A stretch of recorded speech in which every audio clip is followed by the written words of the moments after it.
Hello everyone, yes स्वागत आप सभी का डीके स्टडी चैनल पर इस नए लेक्चर के साथ। चलिए आज क्लास में हम देखेंगे दो महत्वपूर्ण अभिक्रियाओं को लेकर के। दैट मीन्स सबसे पहला होगा एडिशन रिएक्शन और उसके बाद हम देखेंगे सब्स्टिट्यूशन रिएक्शन। महत्वपूर्ण अभिक्रियाओं में बहुत सारे अभिक्रियाएं जो कि महत्वपूर्ण होती हैं, लेकिन आज के लेक्चर में हम केवल दो अभिक्रिया को कवर करेंगे। ठीक है, तो आइए सबसे पहले हम देखते हैं यहाँ पर योगात्मक अभिक्रिया क्या होता है, जिसे हम एडिशन रिएक्शन का नाम देते हैं। ओके, तो सबसे पहले बच्चों यहाँ पर रिएक्शंस की बात करते हैं। तो रिएक्शंस का मतलब क्या होता है? रिएक्शंस का मतलब होता है जब एक पदार्थ या दो से अधिक पदार्थ आपस में मिलते हैं और वो अलग प्रकार के नए पदार्थ बनाते हैं, नए प्रकार के पदार्थों को निर्माण करते हैं, निर्मित करते हैं। तो वहाँ पर उस बनने की प्रक्रिया को, एक पदार्थ से दूसरे पदार्थ में बनने की जो प्रक्रिया होती है, बीच की क्रिया होती है, बीच का इंटरमीडिएट होता है, वो रिएक्शंस को बताता है, वो अभिक्रिया को दर्शाता है। दैट मीन्स ए हो गया या ए के साथ कोई बी हो गया, ठीक है, और ये सी दे दिया या सी के साथ डी दे दिया।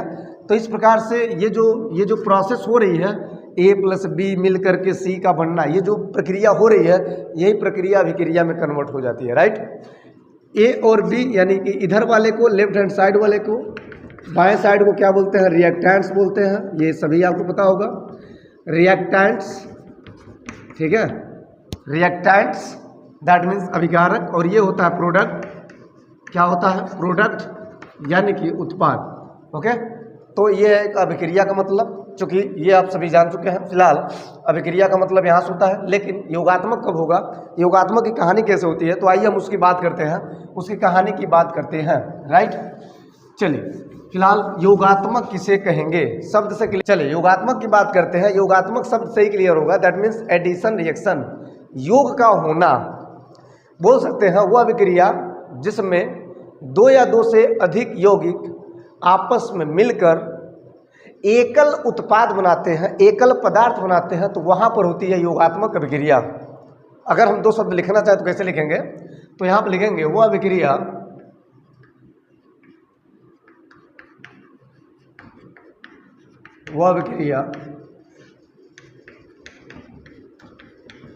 जिसमें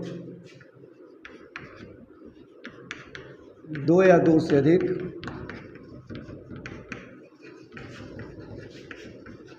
यौगिक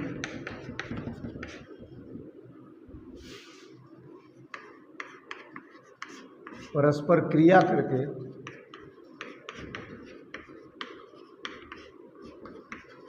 एकल उत्पाद बनाते हैं, एकल उत्पाद का निर्माण करते हैं या बनाते हैं। बातें कही है, योगात्मक अभिक्रिया कहलाती है।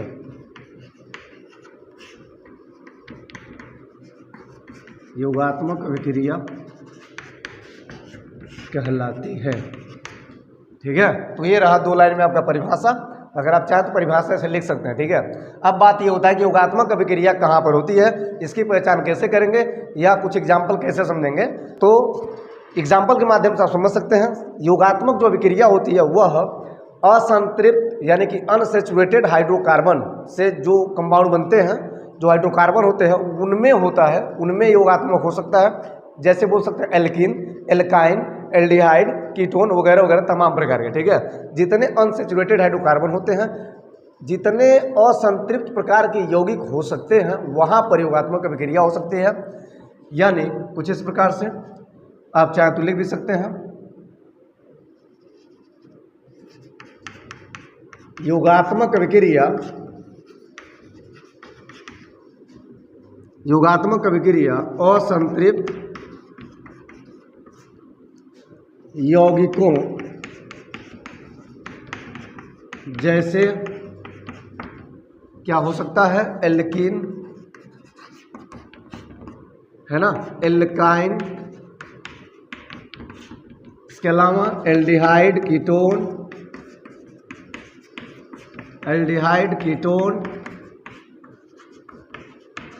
आदि में संभव है। ठीक है, ये कुछ नोटेशन की बात है। ओके, अब बात ये है कि हम कैसे इसका एग्जाम्पल देंगे या इसको और ज़्यादा कैसे हम समझाएंगे। तो बस आप सिंपली क्या करें, एग्जाम्पल में आप ले लें। सबसे पहले एल्कीन में बात करेंगे। जैसे ले लिया हमने एथिलीन ले लिया, ठीक है। एथिलीन में क्या होता है CH2, right, double bond CH2, okay. और इसमें यह है एथिलीन, ओके। इसमें योग कराया किसका, सपोज दैट इसमें करा लिया Br2 का, किसका करा लिया Br2 का, राइट। तो यहाँ पर क्या होगा, बड़े सिंपल वे में Br से क्या होगा, Br की बॉन्डिंग का ब्रेक होगा और यहाँ से दोनों Br अलग होगा, ये दोनों Br एकदम एक्साइटेड होगा किसमें, इस कार्बन से जुड़ने के लिए, कार्बन से बॉन्ड बनाने के लिए। कुल मिलाकर के बात यह है बच्चों कि यहाँ पर एक Br यहाँ, एक Br यहाँ, मतलब ये दोनों Br इस कार्बन, दोनों कार्बन से जुड़ जाएंगे कुछ इस प्रकार से CH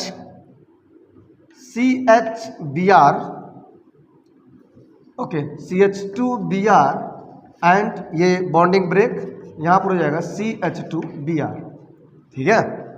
इसको क्या बोलेंगे, एथिलीन। ये क्या है, ब्रोमीन, ओके। और ये है डाईब्रोमो इथेन, क्या है, डाईब्रोमो इथेन।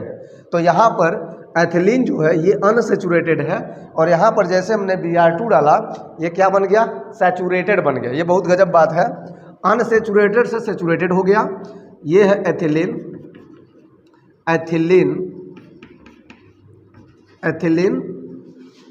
ये है डाई ब्रोमो इथेन, ठीक है, डाई ब्रोमो इथेन, क्लियर है। तो ये है आपका क्या, एक एथिलीन के साथ यानी कि एक एल्कीन के साथ। अगर हम बात करते हैं एल्काइन को लेकर के, तो यहाँ पे एल्काइन का एग्जांपल जैसे कि मैंने ले लिया एसिटिलीन, ले लिया, क्या ले लिया, एसिटिलीन ले लिया, ठीक है, कुछ इस प्रकार से एसिटिलीन। ये है एसिटिलीन,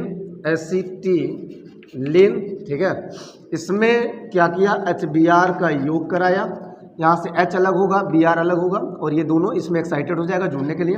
तो सबसे पहले क्या होगा, इसमें 2 स्टेप होगा, इसमें 2 बार योग कराना पड़ेगा, ठीक है। हम योग करा रहे हैं, यहाँ पर देखिएगा ध्यान से, यहाँ पर भी योग करा रहे हैं, यहाँ पर भी योग करा रहे हैं, तब जाकर के रिजल्ट बन रहा है। और जो रिजल्ट बन रहा है कुछ एक प्रकार का कंपाउंड बन रहा है, एक प्रकार का यौगिक बन रहा है, ठीक है।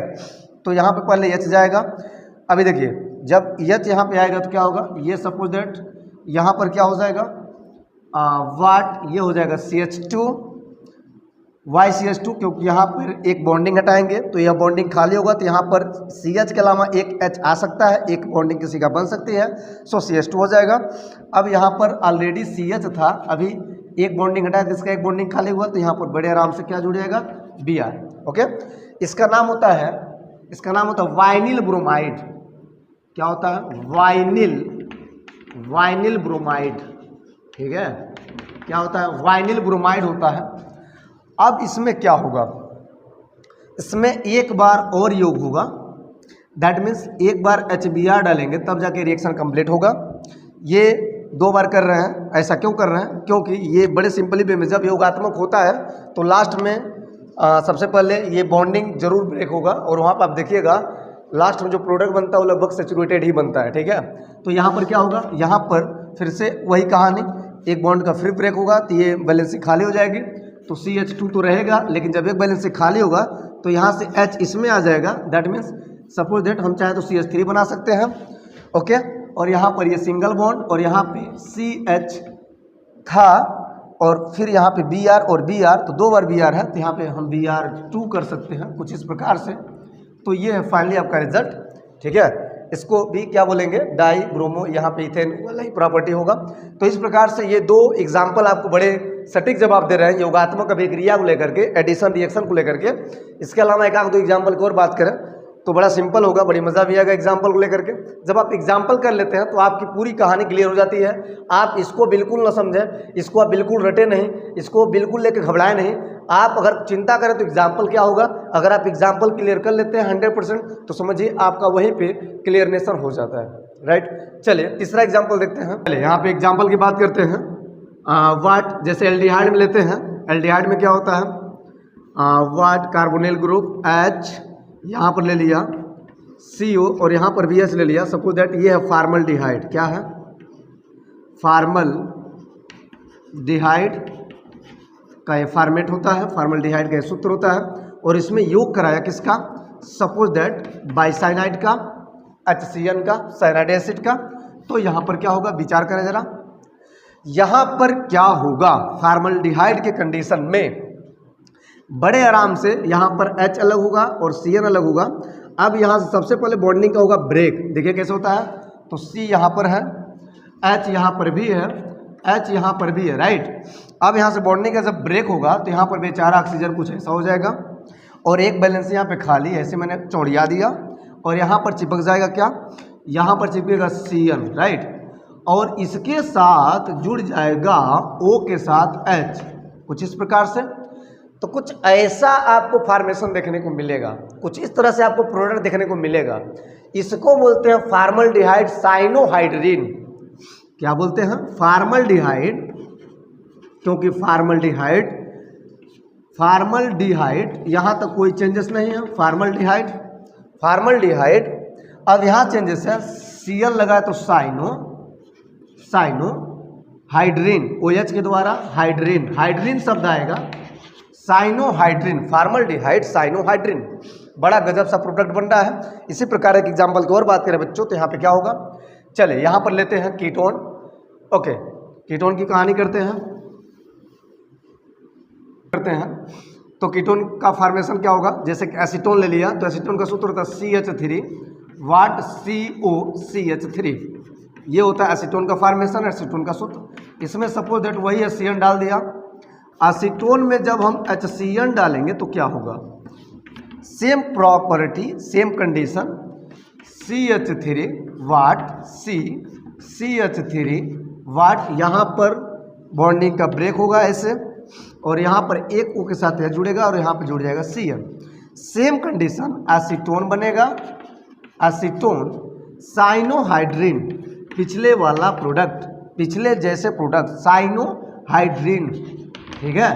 तो ये है बच्चों योगात्मक अभिक्रिया का बहुत ज़बरदस्त एग्जाम्पल, जिसे आप चाहें तो नोट कर सकते हैं और काफ़ी क्लियर ढंग से समझ सकते हैं, राइट।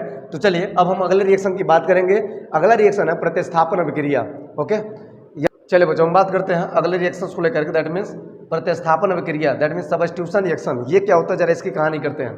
तो सबसे पहले यहाँ पे समय को बचाते हुए मैंने यहाँ पे लिख दिया ऑलरेडी, वे अभिक्रियाएं जिनमें एक या अधिक परमाणु या समूह किसी दूसरे परमाणु या समूह द्वारा प्रतिस्थापित हो जाते हैं, प्रतिस्थापन अभिक्रिया कहलाती है।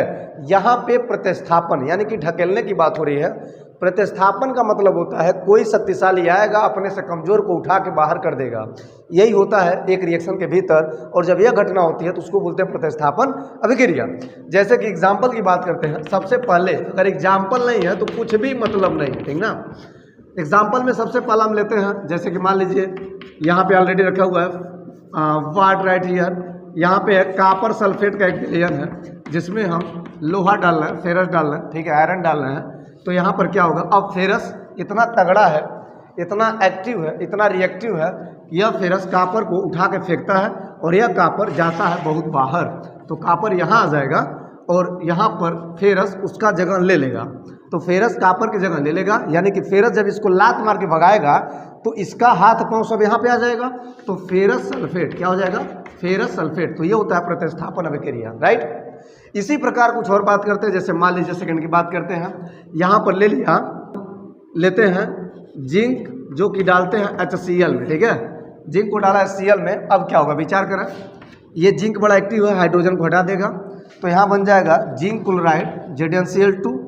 ओके, और यहाँ पे बचेगा क्या, कुछ नहीं, यहाँ से हाइड्रोजन गैस मुक्त होता है। ओके, बैलेंस आप कर सकते हैं, यहाँ पे बैलेंस तो नहीं सिखाया जा रहा है, फिर भी अगर आप बैलेंस करें, क्लोरीन 2 है तो यहाँ पे क्लोरीन 2 कर लें, हाइड्रोजन भी 2 हो गया, क्लोरीन भी 2 हो गया और जिंक यहाँ पे सिंगल है, लगभग काफ़ी बैलेंस है ना। तो ये है प्रतिस्थापन का मतलब। इसके अलावा कुछ और बात करते हैं, एक बड़ा सिंपल रिएक्शन है, बहुत इंपॉर्टेंट रिएक्शन भी है हैलोजिनेशन के अंतर्गत। हैलोजिनेशन यानी कि क्लोरोनीकरण, क्लोरीनेशन की बात करते हैं। जब हम वाट किसी हाइड्रोकार्बन दैट मीन्स मीथेन में क्लोरीन को डालते हैं, है ना, तो यहाँ पर क्या होता है, बड़े सिंपल वे में HNU के प्रेजेंस में, ओके, यहाँ से HCl बाहर होता है।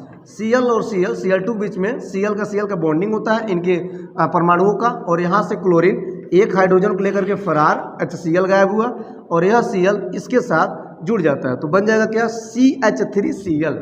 क्या बनेगा, CH3Cl। ओके, कुछ इस प्रकार से। और ये प्रक्रियाएं चाहे तो बार बार कर सकते हैं, क्यों, क्योंकि क्लोरीनीकरण में क्या होता है, जितना हो सके उतना क्लोरीन को डालना। तो फिर से जब आप क्लोरीन डालोगे ना, यानी कि जब आप फिर से क्लोरीन डालोगे, ओके, फिर से जब आप क्लोरीन डालोगे Cl2 डालोगे तो यहाँ पे क्या होगा, यहाँ पर HCl हो जाएगा बाहर। ओके, तो यहाँ पर क्या हो जाएगा, फिर से वही आदत है, एक H और एक क्लोरीन यहाँ बढ़ता जाएगा और एक H यहाँ घटता जाएगा। समझिए, एक H घटेगा और एक क्लोरीन बढ़ेगा तो क्या हो जाएगा CH2, एक H घटा और Cl था तो एक Cl बढ़ा तो Cl2।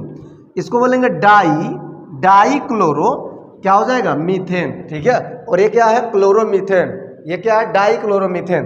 ओके, इसी प्रकार हम चाहे तो इसको और आगे बढ़ा सकते हैं।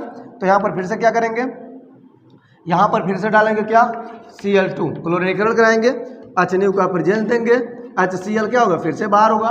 तो वहाँ पर जरा देख लीजिए, तो CH2 है तो यहाँ पर क्या हो जाएगा, एक H घट जाएगा, Cl3 बढ़ जाएगा। इसको बोलते हैं ट्राई क्लोरोमीथेन। दैट मीन्स ये क्लोरोफॉर्म भी होता है। क्या होता है, क्लोरोफॉर्म, नशीली गैस, ठीक है, नशीली दवा, या इसको बड़े आराम से सॉल्वेंट के फॉर्म में यूज होता है, विलायक रूप में यूज होता है, विलायक, बड़ा इंपॉर्टेंट विलायक होता है ट्राई क्लोरोमीथेन। फिर से जब तक H हट न जाए तब तक आप क्लोरीनीकरण करा सकते हैं। फिर से यहाँ पे क्या करेंगे, क्लोरीन डालेंगे, Cl2 ढकेलेंगे, HNU के प्रेजेंस में यहाँ पर फिर से क्या होगा, Cl बाहर हो जाएगा। अब यहाँ पे देखिए तो जरा, हाइड्रोजन कंप्लीट रूप से बाहर हो गया और यहाँ पर क्या बच गया, क्लोरीन 3 था, एक और आ गया, तो यहाँ पर हो जाएगा CCl4 टेट्राक्लोरोमीथेन। राइट, तो ये भी बड़ा गजब एग्जाम्पल है, ये भी बड़ा गजब एग्जाम्पल है जो कि प्रतिस्थापन को बताता है, सब्स्टिट्यूशन रिएक्शंस को बताता है। ओके, तो इस प्रकार से बच्चों ये है प्रतिस्थापन अभिक्रिया। ठीक है, एक एग्जाम्पल की और बात करें, अगर आपके मन में डाउट है कि सर एक एग्जाम्पल और बताइए तो मैं आपको बता दूं।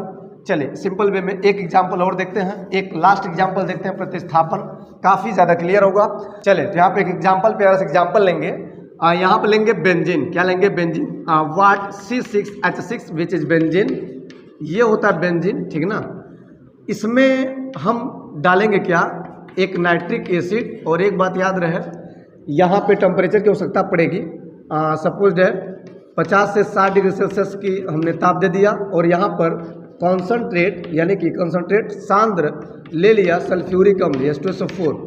अब इतनी प्रोसेस के दौरान यहाँ पर क्या होगा, ज़रा विचार करें। यह जो बेंजीन है, बेंजीन का मतलब ऐसे ही होता है, यह जो बेंजीन है ना, यह जो बेंजीन है, इस बेंजीन में क्या होगा, यहाँ से H बाहर होगा, ओके, और यहाँ से एक ऑक्सीजन बाहर होगा, एक H और एक ऑक्सीजन दोनों निकलेगा, तो दोनों H और O यह दोनों एक, अगर और मिल जाए ऑक्सीजन हाइड्रोजन तो यहाँ पर पानी हो जाएगा बाहर, तो वही होगा, यहाँ से एक H बाहर होगा और ये HO को लेकर के बना लेगा H2O, बचा क्या, C6H5, क्या बचा, C6H5, यानी कि बेंजीन में एक कार्बन अधूरा है, तो यहाँ पर जुड़ जाएगा NO2।